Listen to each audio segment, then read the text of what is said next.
The KInmen Islands, located just off the coast of China's Fujian province, were a source of conflict between the nationalist government that fled to Taiwan in 1949 after losing the Chinese Civil War and the newly established communist government in Beijing. Both sides claimed the islands as their own. In the 1950s, there were military clashes over Kinmen, with the communist forces unsuccessfully trying to take the islands. The nationalists fortified Kinmen, seeing it as an outpost to eventually retake the mainland.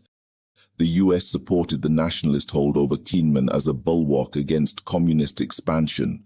From 1958 to 1978, China heavily shelled Kinmen in an attempt to force the nationalists off the islands, but the nationalists managed to retain control despite the bombardments. This made Kinmen a front line in the Cold War tensions between the US-backed nationalists and communist China.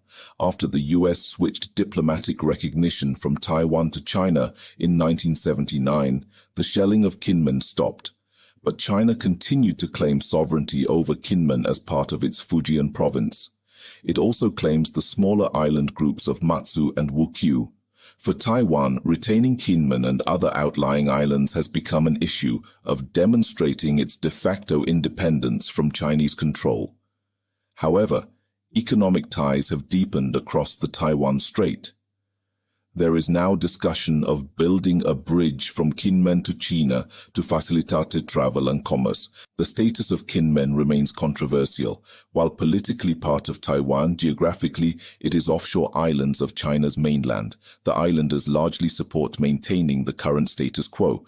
But for Beijing, eventual unification of Taiwan, including Kinmen, remains the goal even if by force. This keeps tensions alive over the fate of the islands.